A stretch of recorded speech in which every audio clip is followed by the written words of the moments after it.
আমরা পৌঁছে গেছি। হ্যাঁ, এই যে দিকে সিঁড়ি আছে, আরও যে দূরে গাড়ি যাচ্ছে। হ্যাঁ হ্যাঁ, দেখতে পাচ্ছেন? আমি যদি জুম করি, হ্যাঁ অনেক দূরে, দেখা যায় না না, ও যে দূরে। হ্যাঁ ঠিক আছে, প্রায় 5000 ফুট উপরে আমরা চলে আসছি। তো অনেক এনার্জি লাগে এই পাহাড়ে উঠতে, খারাপ পাহাড়ে অনেক কষ্ট হয়েছে। হ্যাঁ, এই তো এখন এই সিঁড়ি দিয়ে নেমে যাব। এই যে আমরা চলে এসছি কাঙ্ক্ষিত ভিতর দিয়ে আমরা আসছি। আসার পরে হ্যাঁ হ্যাঁ হ্যাঁ থাকবে, সারপ্রাইজ থাকতে হবে। এই তো চলেই এসছে সামনেই। হ্যাঁ দেখেন সামনেই।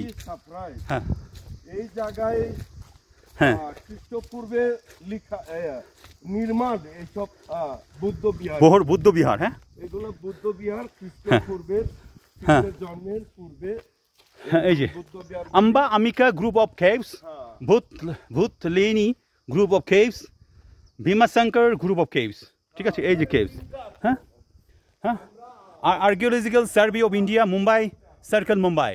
হ্যাঁ, এই তো এই যে সিঁড়ি বেয়ে আপনারা আসতে পারেন। তো আমরা সিঁড়িটা আসিনি, আমরা সরাসরি একদম বেপরোয়াভাবে জঙ্গল ভেঙেই চলে আসছি, হ্যাঁ আপনাদের দেখানোর জন্য। ঠিক আছে, এই protected monument, this monument has been declared national importance under the Ancient Monuments and Archaeological Sites and Remains Act 1958 as per the Ancient Monuments and Archaeological Site and Remains Amendment and Validations Act 2010. However, destroys, removes, injures, alerts, defaces of measures in this monument all be punished with imprisonment, prohibited and regulated area. এই আর কি। তো এটার থাকবে একটা, আপনারা পড়ে নেবেন পুরোটা। এই তো এই হচ্ছে ক্যাপস।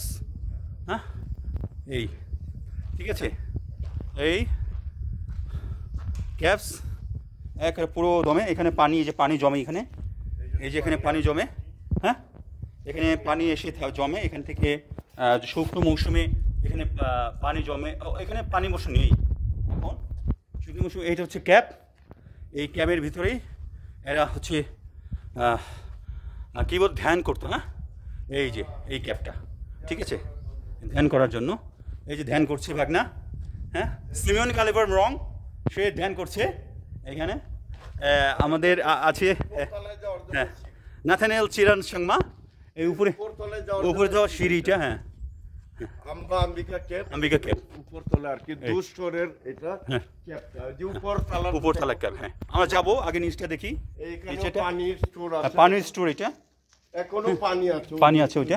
এই যে এখানে পানি রাখে, পানি রাখার, পানি পান করার এটা। তো এই হচ্ছে মেন অ্যাট্রাকশন। এই যে দোতলা থাকার জায়গা, এটা এখনো থাকে মনে হয়, তালা মারা আছে। আর এইটা হচ্ছে মেইন, এইখানে এই এটা মনুমেন্টটা, হ্যাঁ বুদ্ধ চেট, বুদ্ধের কি বলে মনুমেন্ট, স্তম্ভ এটা। ঠিক আছে, আর কি বলে মেইন ফটক, যারা ছিল তারা এখানে থাকতো। হ্যাঁ, এই জায়গাটায় এই থাকতো। ভালো করে তো দূর থেকে দেখা, হ্যাঁ হ্যাঁ দূর থেকে দেখো, থেকে না দেখালে বোঝা যাবে না। এগুলো ওখান থেকে দেখো, এই যে দেখো না, খামগুলি কত সুন্দর। হ্যাঁ, এই যে দেখেন এই পাহাড়, এই পাহাড়ের, হ্যাঁ ও যে পাহাড়ের ওখানেও থাকার জায়গা আছে, ও যে উপরে। হ্যাঁ ওইখানে, হ্যাঁ এই যে হঠাৎ করে ক্যামেরা ঘোরালে ঠিকমতো দেখা। হ্যাঁ এটা হচ্ছে মেইন ফটো এটা। হ্যাঁ, প্রত্যেকটাতেই থাকার আছে, এখানে ধ্যান করার জায়গা আছে এখানে প্রত্যেকটাতেই, একদম অ্যামেজিং। এই যে পাথরের উপরে সেই যীশু খ্রিস্টেরও আগে বুদ্ধদেবের শিষ্যরা এখানে ধ্যান করতো। হ্যাঁ ঠিক আছে, এইটা গ্রুপ অফ কেভস। হ্যাঁ, এটা হচ্ছে আম্বিকা গ্রুপ অফ কেভস এইটা। ঠিক আছে, এই যে পাহাড় কেটে, হ্যাঁ সুন্দর করে ও যে ওখানে থাকার জায়গা আছে উপরেও, উপরেও ঘর করেছে দেখেন, উপরেও, হ্যাঁ, অনেক সুন্দর। ওহ, ইটস আ ফ্যান্টাস্টিক, অ্যামেজিং। এটা না দেখলে বিশ্বাসই হবে না। হ্যাঁ, এই যে, ঠিক আছে, না দেখলে আপনার বিশ্বাসই হবে না। আপনি যদি উপরে দেখেন, ওই যে উপরে ঘরগুলো, আমি যদি জুম করি, এই যে এখানে থাকার জায়গা আছে। এরপরে উপরে আমি দেখি, উপরে ওই যে, হ্যাঁ, ওইখানে থাকার জায়গা আছে। ওই যে, হ্যাঁ, 3 তলা বিশিষ্ট, দেখছেন? হ্যাঁ, এটা ওই যীশু খ্রিস্টেরও আগে এগুলো তৈরি করা, এখনও অক্ষত অবস্থায় আছে এইটা। হ্যাঁ, পাথরের তৈরিটা, পাথরের গুহার মধ্যে এটা তৈরি, ঠিক আছে? যে বুদ্ধ বিহারগুলি মাটিতে ইট দিয়ে করা, সেই জন্য ওগুলি মাটির নিচে চলে গেছে কিংবা ধ্বংস হয়ে গেছে।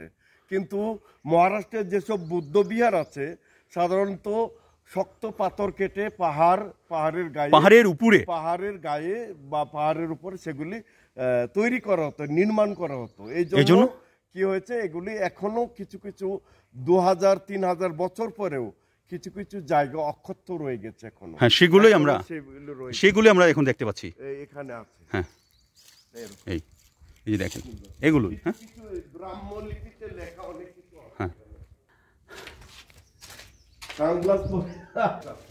এটা হচ্ছে ব্রাহ্মলিপি, দিতে এটা হচ্ছে ধর্ম, আর এইটা হচ্ছে পুরোটাই, আপনি যদি সার্চ দেন ব্রাহ্মলিপি চলে আসবে।